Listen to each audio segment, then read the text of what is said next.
Islamabad negotiations failed या ये phase 1 था?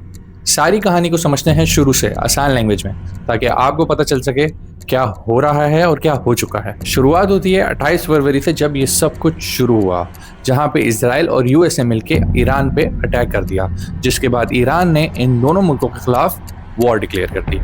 अब ऐसा क्या हुआ कि ये 3 मुल्कों की जो जंग है वो पूरे रीजन में और बाद में पूरे दुनिया में फैल गई? इस सवाल का जवाब आपको मिलेगा अगर आप ये पूरी वीडियो देखेंगे। शुरू में कुछ देर तक तो ये जंग चलती रही, जिसपे इजराइल यूएस मिलकर ईरान पे अटैक करते रहे और ईरान काउंटर अटैक करता रहा इजराइल पे।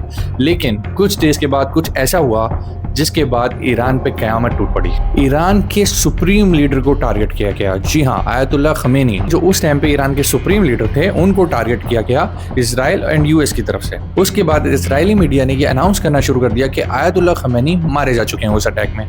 लेकिन ईरान ने पूरा दिन उसको एक्सेप्ट नहीं करा अंटिल द नाइट कम्स। रात होते ही ईरान ने इस बात को एक्सेप्ट कर लिया कि आयतुल्लाह खमेनी अब इस दुनिया में नहीं रहे और उनके लिए वो शहीद हो गए। जिसके बाद ईरान ने फैसला करा कि वो सिर्फ इजराइल को टारगेट नहीं करेगा, बल्कि यूएस की तमाम बेसिस एंड एसेट्स को भी टारगेट करेगा जो पूरे जीसीसी रीजन में है, क्योंकि ईरान डायरेक्ट यूएस को टारगेट नहीं कर सकता।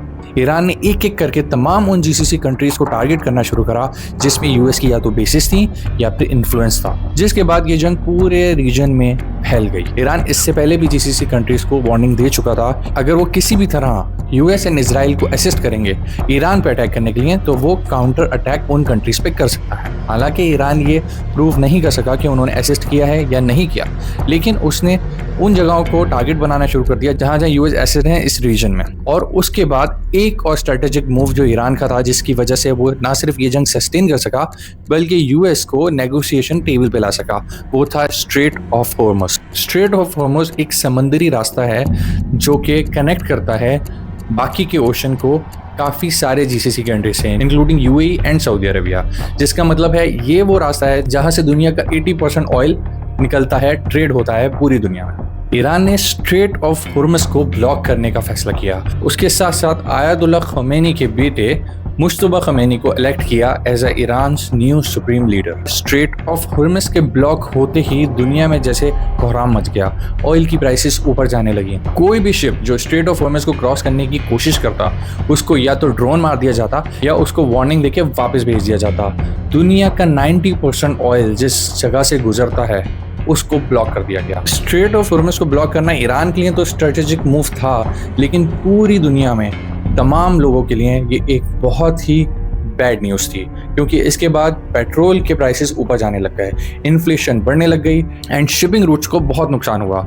इसके बाद स्टार्ट होता है फेज 2 ऑफ द वॉर, जहां पे यूएस एंड इजराइल को ये बात समझ आ गई कि अब रिजीम चेंज करना तो बहुत मुश्किल है ईरान में, एंड जो स्ट्रेट ऑफ हॉर्मुज़ को क्लोज कर दिया गया है इसको खुलवाना बहुत ज़रूरी है। जिसके बाद ट्रंप ने दी डेडलाइंस। सबसे पहली डेडलाइन ट्रंप ने दी ईरान को, ताकि वो स्ट्रेट ऑफ हॉर्मुज़ को एज सुन एज पॉसिबल खोल दें। ईरान ने उस डेडलाइन को बिल्कुल सीरियस नहीं लिया और स्टिल कंटिन्यू अटैक करता रहा जीसीसी रीजन पे भी एंड इजराइल के ऊपर भी, and straight of Hormuz close रहा। उसके बाद ट्रंप ने उस डेडलाइन को एक्सटेंड किया 5 मोर डेज, ताकि चीज़ें बेहतर हो सकें एंड शिपिंग रूट्स खुल सकें, ताकि पूरी दुनिया को रिलीफ मिल जाए ऑयल प्राइसेस में इन्फ्लेशन। जिसके बाद आता है डेडलाइन का लास्ट डे, जिसका पूरी दुनिया को इंतजार था। यूएस प्रेसिडेंट बहुत गुस्से में था कि उसकी डेडलाइन को सीरियस नहीं लिया जा रहा और पूरी दुनिया एक्सपेक्ट कर रही थी कि कुछ बहुत बड़ा होने वाला है इस बार, यूएस करेगा बहुत बड़ा अटैक ईरान के ऊपर। लेकिन at the end moment Pakistan, जी हाँ, पाकिस्तान आता है सिनेरियो में अचानक से और वो सक्सेसफुली सीज फायर इम्प्लीमेंट करवाता है यूएस से भी और ईरान से भी। अब आप लोगों को लग रहा होगा कि पाकिस्तान किस तरह ये करा सकता है, तो पाकिस्तान अचानक एंटर नहीं हुआ इस सिचुएशन में, वो ऑलरेडी इन्वॉल्व था कहीं ना कहीं इनडायरेक्टली। पाकिस्तान का पैक्ट है सऊदीया के साथ, यानी कि डिफेंस पैक्ट है, एंड इस सिचुएशन में ईरान ने सऊदीया के ऊपर भी कुछ अटैक्स किए थे और ईरान पाकिस्तान का नेबर होने की वजह से पाकिस्तान इस सिचुएशन में ऑलरेडी इन्वॉल्व था, and it was very important Pakistan के लिए कि ये वॉर जल्द से जल्द खत्म हो, क्योंकि वो यूएस के भी एलाइज हैं, जीसीसी के भी एलाइज हैं एंड ईरान के भी एलाइज हैं। पाकिस्तान ने कुछ बेसिक पॉइंट्स टेबल पे रखे जिसकी बेसिस पे ये सीज फायर अचीव किया जा सका। इसमें चाइना की इन्वॉल्वमेंट भी बताई जाती है कि चाइना के सदर ने कॉल किया ईरान के प्रेसिडेंट को एंड इसको सीज फायर की तरफ लेके गए। सेम वीकेंड पे इस्लामाबाद में नेगोशिएशन स्टार्ट हुई, जहां पे यूएस ने अपना डेलीगेशन भेजा including there vice president, and Iran ने अपना डेलीगेशन भेजा। This was the first time Iran और यूएस नेगोशिएट कर रहे थे इतने लंबे अरसे के बाद, और ये नेगोशिएशन 21 आवर्स तक चली नॉन स्टॉप, जिसमें पाकिस्तान मीडिएटर था एंड ईरान एंड यूएस आपस में नेगोशिएट कर रहे थे। यूएस ने कुछ कंडीशंस रखी जिसमें स्ट्रेट ऑफ हॉर्मुज़ को फौरन खोलना था एंड ईरान के न्यूक्लियर प्रोग्राम को 20 ईयर्स तक पोस्टपोन करने का सजेस्ट किया, जिस पे ईरान ने काउंटर ऑफर किया 20 की जगह 5 ईयर्स।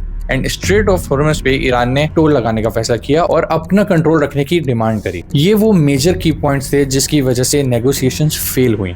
जी हाँ, कुछ डेज तक तो ये लगता रहा कि नेगोशिएशन फेल हो गई हैं, दोनों डेलीगेशंस अपने अपने कंट्रीज चले गए, लेकिन वापस से नेगोशिएशंस का दूसरा राउंड होगा, और जो इस्लामाबाद में हुआ था वो राउंड 1 था नेगोशिएशंस का। अभी तक लोकेशन कंफर्म नहीं करी गई है, लेकिन मोस्ट प्रोबेबली इस्लामाबाद में ही सेकंड राउंड होगा। उसका रीजन ये है कि ईरान का नेबर है Pakistan, and it is very convenient for them कि वो वापस से नेगोशिएशन के लिए आ सकें, एंड पाकिस्तान यहाँ पे यूएस का भी one of the biggest allies है। यहाँ पे एक चीज तो कंफर्म है कि जो कुछ भी हो रहा है और जो भी आगे होगा वो हिस्ट्री में लिखा जाएगा, क्योंकि ये एक बहुत हिस्टोरिक मोमेंट है।